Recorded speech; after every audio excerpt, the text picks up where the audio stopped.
Hi everyone, I'm Rita from Rooted in Language. Thanks for joining me for the next episode about literacy development. If you didn't catch the previous episode, I encourage you to go take a listen before continuing with this one.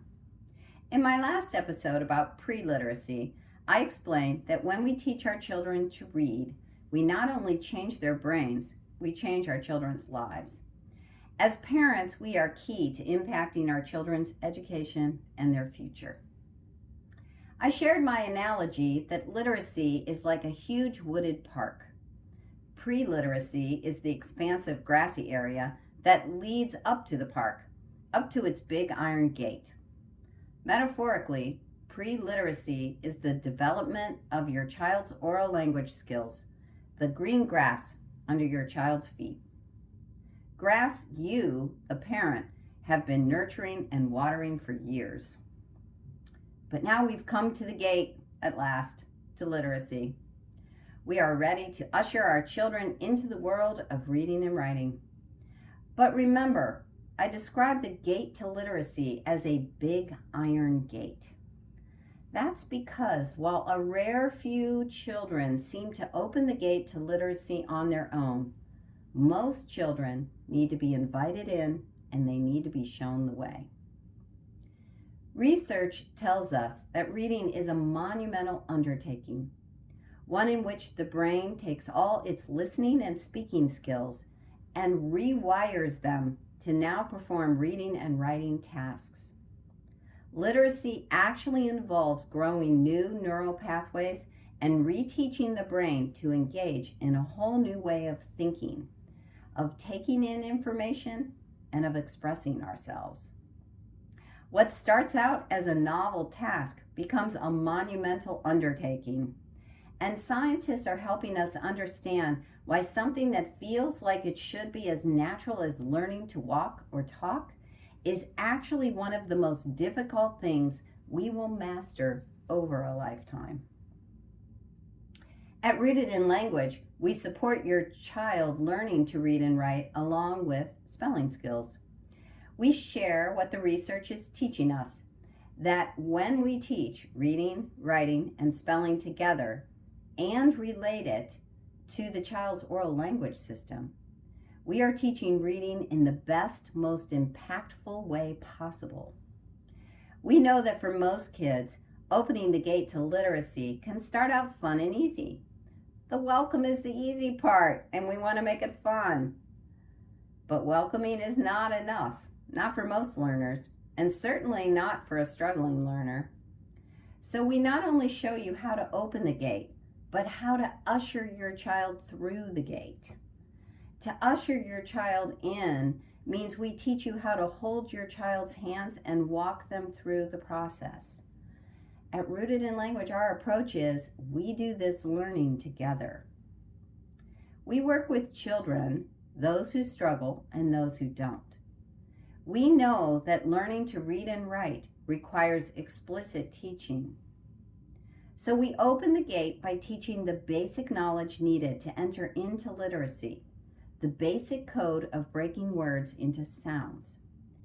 And we usher in using continual practice that is multimodal, that accesses all four modes of language: listening, speaking, reading, and writing, using manipulatives, reading words, sentences, and stories, writing letters, sounds, words, and phrases, saying sounds, listening, and processing.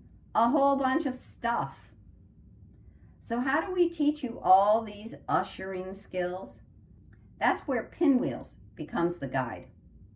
In Pinwheels Year 1, you will teach your children all the foundational sound-to-letter connections using well-researched strategies from Orton Gillingham, the field of speech and language therapy, and other speech-to-text approaches. You will have access to teaching manipulatives, and you will help your child create their own tools, such as their vowel chart and their LA binder. You will teach your child early handwriting skills using print, although some modify the program for cursive especially for older students who are struggling. Students will have their own workbook for writing practice. There they will engage in writing that teaches basic word building knowledge and very basic sentence mechanics. You will grow your child's writing using practices of intentional copywork, child-led editing using a fun checklist, and labeling their drawings. You will help your child read wordless and sentences as well as readers with controlled text. Students will make connections to their oral language, those pre-literacy skills, through story retelling and original storytelling.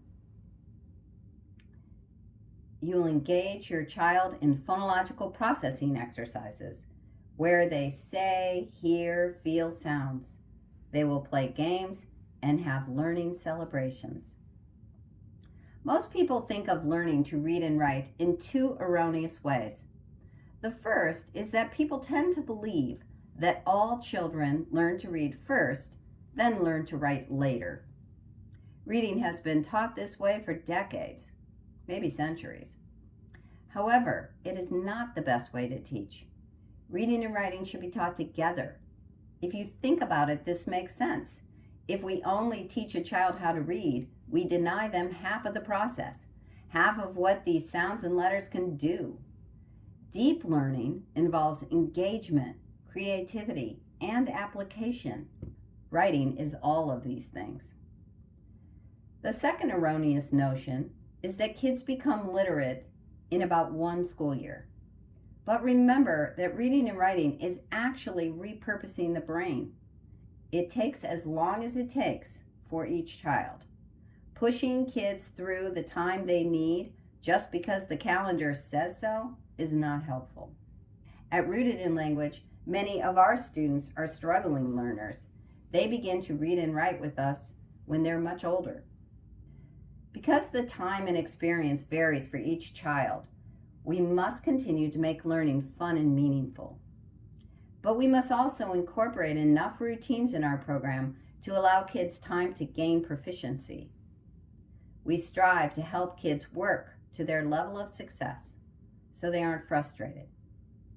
But we also keep moving kids through the gate and down the path so they have the opportunity to enjoy their newfound skills. For so many students, literacy is not a jaunt. It's a long walk, and it takes years.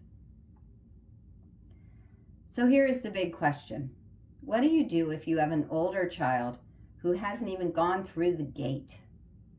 They either aren't reading and writing at all, or what they have learned is very spotty and filled with gaps.